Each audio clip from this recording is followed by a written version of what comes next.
What's up, everybody? Happy Thursday. Hope all you're having a great day so far.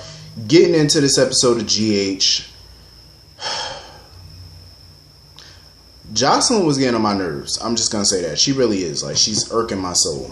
The reason I say that is because, like, we get it. We get it. She's grieving.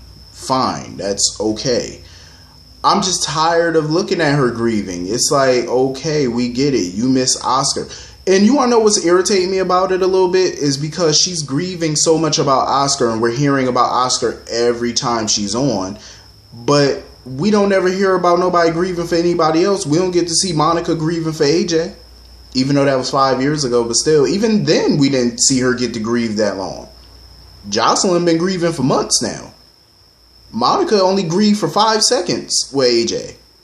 And Laura barely got to grieve with Nicholas. But yet Jocelyn gets months to grieve over Oscar, and we have to watch that. But we couldn't watch Monica grieve for months over AJ. We even got to see Sonny and Carly grieve all the time for Morgan. We got to see that. But we couldn't see nobody else grieve for their loved one for a lengthy period of time. I'm just saying. I'm just calling a spade a spade. Like, if you're going to let her grieve for months over this boy, we should be able to see other people grieve for characters that have been on way longer and have way more significance to the show. I'm just saying. I'm just being honest. Y'all can take it how y'all want. Y'all can say what y'all want, because I know some people in the comments are going to come in the comments and say, well, grief and blah, blah, blah. Listen, I'm not saying she's not entitled to grief, so don't come at me with that. I'm not saying that she's not entitled. I'm just saying we've been seeing it now for months, and comparing her situation to everybody else's, they didn't get the same grief time that she's getting. I'm just saying. I'm being real. I'm being honest. You can say whatever y'all want to say. That's fine, but I'm being honest. But yeah, you know what? I like the approach that Jax took that he took with Jocelyn today, because you know what? For months, they've been coddling Jocelyn. Even before Oscar died, they were coddling her. Because she was helping Oscar go through this whole cancer stuff. And they've been coddling a little too much. You know what I'm saying? Listen, I have no problem with parents coddling their kids when they're going through something or whatever. But my thing is, when you give a kid an inch, they take a whole damn marathon. I'm just saying. They do. And Jocelyn proved that point today. Like, you can you can coddle your kid and be there for your kid, but you also got to be stern and tough at the same time, because if not, they will run all over you. And I love how Jax handled it today. Jax was stern, he was tough, and I liked it. You know what I mean? Because he's not letting her get away with it. He's holding her accountable, because you don't do stuff like that. And I'm glad Carly let her know too. You know what I mean? Because that's just something you don't do. The Corinthos family, the Jax family, they're a high-profile family. They're wealthy. They're high-profile. The business that Sonny's in. He got enemies. This. So I don't blame Carly and Jax for being pissed. You know what I mean? Like, what your stepfather does. That your father is a businessman. He's wealthy. They got enemies. Like Carly said, they got people who want the lifestyle that they got, the power that they got. You got people that want that, and they're willing to hurt you to get it. And she had a point. You know what I mean? And what she said was so real, because you got some parents out there, if their kid don't text them back or return their phone call, they're just thinking, oh, they're such and such house or whatever. But like Carly said, they don't have that privilege to think like that. You're cutting school, you're disappearing from school, and they haven't heard from you in hours. They're texting you, blowing your phone up. They're calling your friends, texting your friends, and your friends are blowing you up, and you're not even responding to your friends. That's a cause for panic. I don't blame them for feeling the way they felt. They don't know what happened to you. One of Sonny's enemies could have snatched you up for all they knew. They didn't know nothing. It don't take nothing. I've said this before, and I've said this to people I know. I don't understand how people can what is the point of having a damn cell phone if nobody can get a hold of you at any point of the day? All it takes is 2 seconds out your day to respond to a text. That's all it takes. 2 seconds. I do it all the time. I don't care how busy I am. Somebody texts me, I take a second. As soon as I get a quick minute, I take that minute and I look at my phone, I read the text, and I boop, boop, boop. I'm in the middle of this. I will hit you back in a second when I'm finished. Done. Why couldn't she do that? I understand she's going through a lot. She probably just needed a moment to herself. I get that. But it's not like they're asking you to talk on the phone for 2 hours. They just want to know that you're good, where you at. That's any parent. They want to know where their kid is. Especially that high profile family. You know what I'm saying? When you got enemies out the ass, of course that's where their mind is going to go. Maybe you were snatched up or something. You know what I mean? I don't blame them. And, she's sitting there telling Jax, well, I said I'm sorry. I don't know what else to say. Well, sorry don't cut it. Just saying I'm sorry all the time just does not cut that. Some people might say Jax was a little too tough, but he was the right amount of tough to me. Sometimes you got to be that way with your kid. Yeah, she's grieving, but that ain't no excuse to let her do what the hell she want to do. And then she tried to flip it on Jax, talking about, oh, you're the one who said it was okay for me to cut class. That's not what Jax said. Jax told you if you're feeling overwhelmed in school, pick up the phone, call Carly or call him. That's what he told you. Don't try to flip the script and make it out to be their fault. That's not what your father told you. He said call him or call your mother if it's too much. They didn't give you permission to just cut school and not respond to nobody. Are you insane? Seriously. These kids are crazy. And there's kids I know in real life that have done that. I got a couple of relatives currently in school that be doing stupid stuff like that. And they be getting their ass tore up too. Seriously, they be getting that belt. That's what they need to start doing on these shows. I'm sorry, but corporal punishment, I'm all for it. You got DCF and all these agencies talking, you can't whoop your kid. Shut up. That's the problem. That's how these kids turn out to be murderers now. Shooting up schools and churches and movie theaters and stuff because they ain't get enough ass whoopings. That's the reason why they doing what they doing. Start whooping them. I think they need to start doing that on these shows. Daytime TV, primetime TV. You see it more in primetime TV, though, where they get whoopings. But they need to start doing it in daytime, too. Start having these parents whoop these kids. Cause I seen a couple of these kids on these soap operas, they be talking back too much. And, the parents just stand there with this little goofy ass look on their face. I'm like, no. See, you stand there looking like Boo Boo the Fool when you should be reaching for a belt or a tree branch or an actual tree and whooping that ass. I'm just saying, wear they ass out. I bet you that'll fix that attitude real quick. I'm just saying. Listen, you whoop a child real good, I'm telling you right now, all that attitude, it'll disappear. You'll hear yes sir, no sir, yes ma'am, no ma'am in 2 seconds. The belt, it still got the power if you use it. But anyway, I'm done with that rant. I'm just saying, it has to be said. Yeah, Jax. And my thing about it is, when Jax told Carly about, brought up the whole living situation, and Carly sitting there going crazy, oh, you don't even have a house yet, you're living in my hotel. First of all, yeah, legally the hotel is yours, half yours. But Carly, let's not forget who started that damn hotel. You wouldn't even have that hotel if it wasn't for Jax. Let's be real. Legally, half of it is yours. And yeah, Jax sold his interest a long time ago. But you wouldn't have it if it wasn't for him. Let's not bite the hand that fed you. Come on now. You wouldn't have half of what you got if it wasn't for Jax. You wouldn't be sitting up on that high horse if it wasn't for him. Hell, that mansion her mama living in right now, that was Jax's. Jax built that with his money. Let's be real. You got it in the divorce because he was leaving town. He didn't want the money. Well, he didn't want the house. He gave you the mansion in the divorce. He wasn't pressed about it. So let's not forget, all that you have is because of a man, and most of what you have is because of Jax. So let's not forget that. But I don't see what was wrong with what Jax was saying. And Jax made it very clear to her. He's not trying to take Jocelyn away from her. He's actually trying to ease some of the burden on her. Not saying that her daughter is a burden, but he's trying to relieve some of that pressure off of you. Look at you. You're dealing with a broken foot, a broken leg. You got a high risk, stressful pregnancy.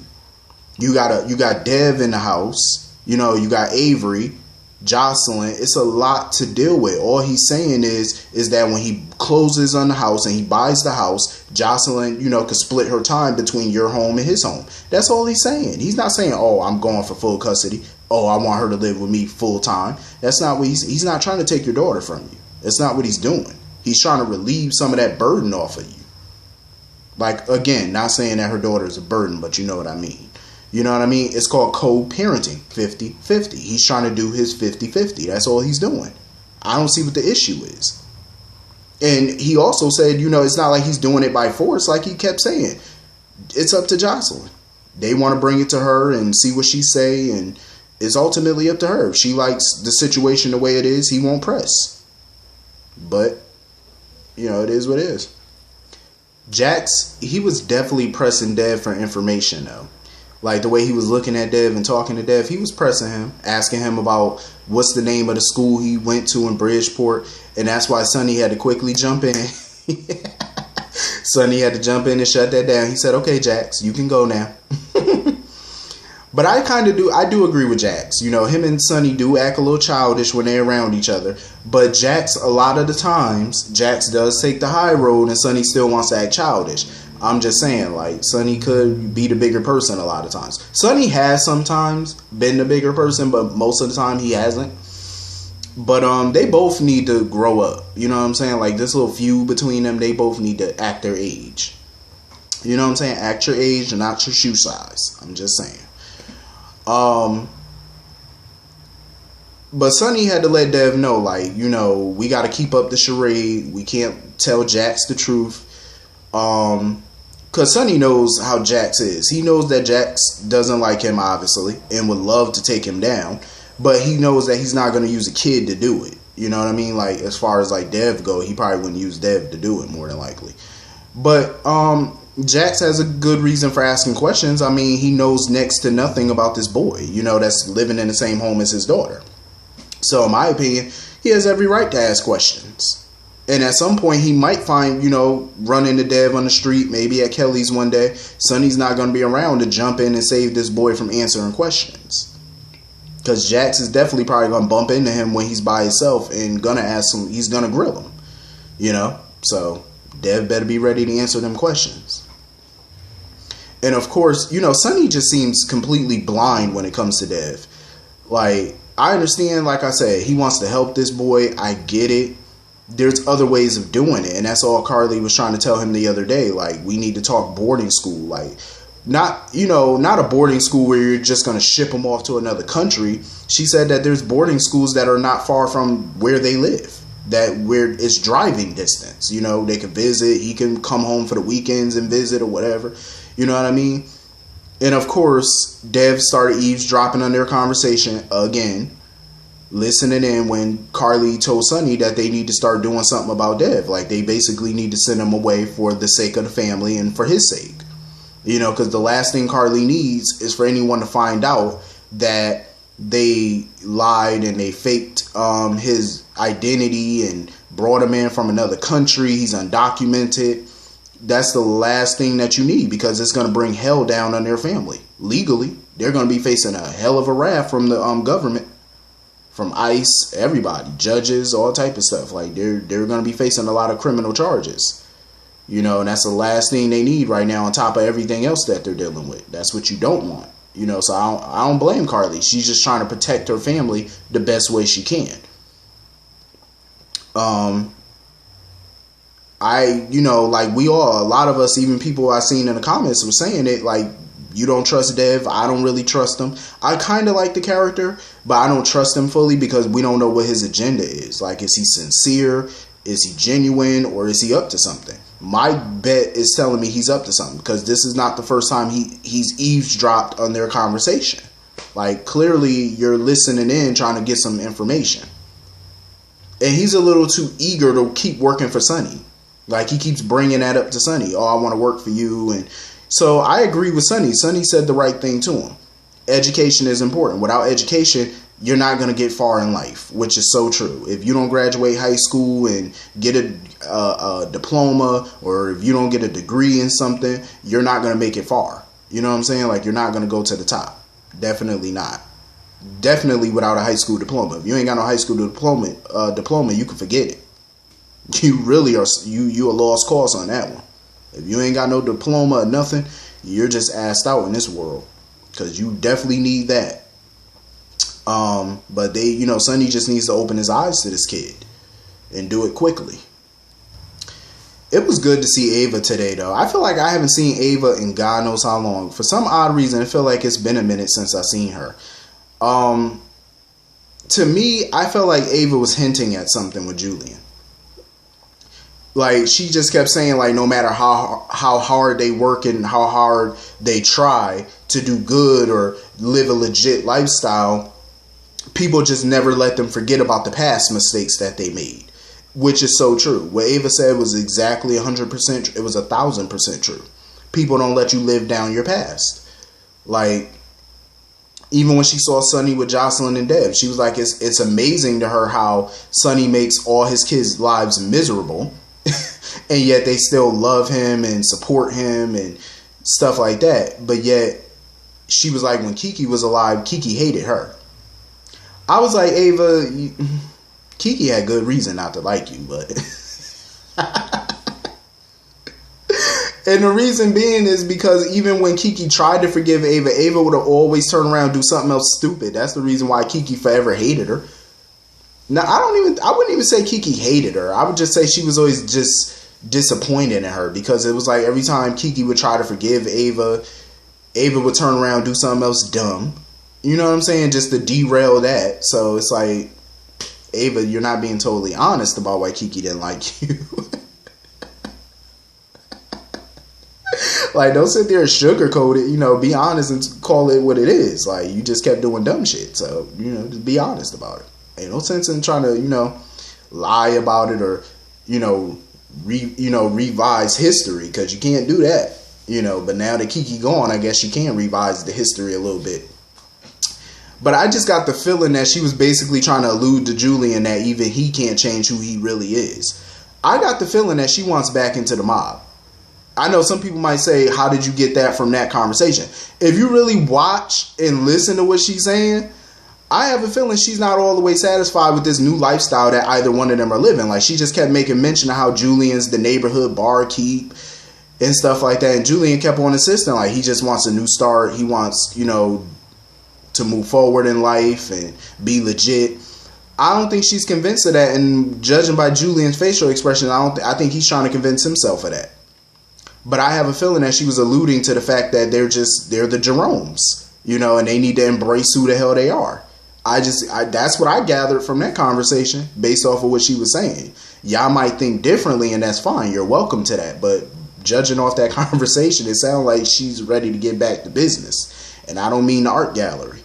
So Obrecht come up in here, and Julian automatically starts staring her down, and he on purpose mentioned Wiley and Lucas on purpose, I guess just to fill her out and see what she said. And she let it slip that something about his real parent, and she said parent. So Julian definitely knew what she was trying to say. And even Ava was looking at her and talking to her like, what the hell are you talking about, parent? Don't you mean parents? So Julian started making him a drink and stuff like that. And he was pouring some extra shit in the Obrecht drink. And before you know it, Ava all drunk up like the lush that she is. I love Ava, but you can't tell me she ain't no lush. Ava's a lush. So Obrecht was knocked out, and Julian was trying to get Ava up out of there. I guess he called her an Uber or whatever. Obrecht was just unconscious. Like, she was knocked out. Even Ava was like, damn, I didn't know she was such a lightweight. And this fool Julian staring down at the knife, and he picked up the knife. And he got the knife up like he Michael Myers and shit, like just holding the knife up like he about to stab Obrecht, but he ended up stabbing the cutting board to wake her up. And told her, get a cab or whatever and take yourself home. I was like, Julian, at this point, Julian deserved whatever he get at this point, because you had ample opportunity to tell Lucas what really went down and to tell Michael and Sonny and everybody what really happened, and you're choosing not to do it. Then you contemplated killing Obrecht on behalf of Brad. How stupid can you be? Like, you're letting Brad just destroy your new life, like that you worked so hard to build these last couple years, and you're just letting him ruin that for you. Like, why? It's taking you 2 years to finally get into a place where people are starting to talk to you and accept you. Hell, even Christina and Molly started to warm up to him. And they hated him. You know, they weren't even his biggest fans. They weren't even a fan at all. And now they're tolerable of him. Even Christina talks to him and, you know, she's cool with him now. And you're going to throw away every relationship that you just started to build for Brad, of all people? It's not a smart move. I'm just saying. I did like the scene with Obrecht, Michael, and Sasha. Like, she was basically just letting Sasha know, like, we need to keep this lie going. You better not disappoint my niece. Because she was just basically letting her know, like, Nina has become a major part of Obrecht's life over the last couple years. So she's very protective of Nina, as if Nina was her child, you know.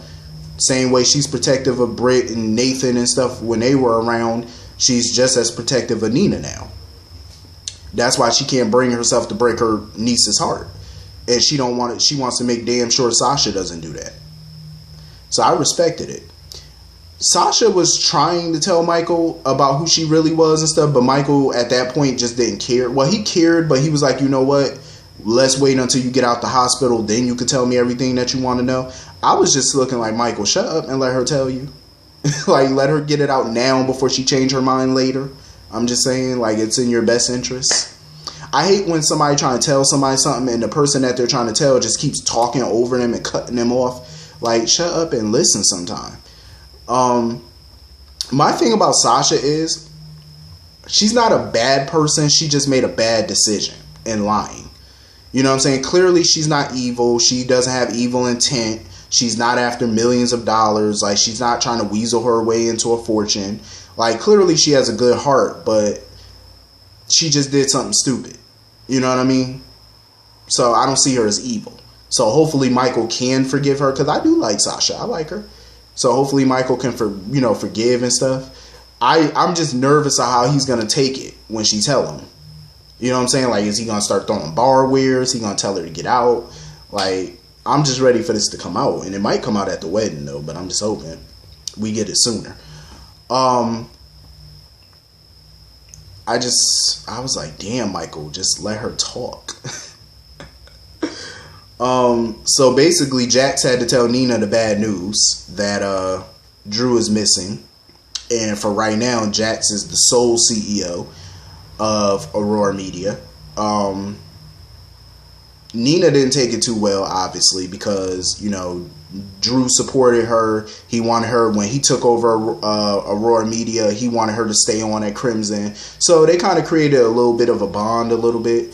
So, you know, she was pretty fond of Drew, so she took it hard, you know. Valentin think he's slick. Like, he really thought he was going to manipulate Sonny into doing his dirty work. Because that's pretty much what he tried to do.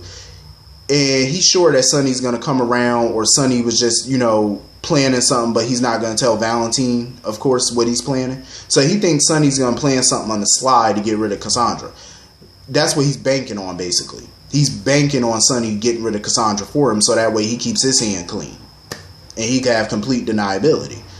But hopefully Sonny stays out of it and doesn't give him the satisfaction of doing his bidding, hopefully. But it was something strange that happened at the end of this episode after Nina and Valentin talked. So basically we got a shot of a woman. It was just her arm and her hand and her phone and stuff. Like, she was looking at her phone, a picture of Nina and Valentin. And she just slammed that phone down on that table. Listen, she slammed that phone so hard that the screen cracked. I said, who the hell is this woman? I don't think it's Cassandra. Because the reason I don't think it's Cassandra is because why didn't they show her face? If it was Cassandra, they would have had no problem showing her face, I'm guessing.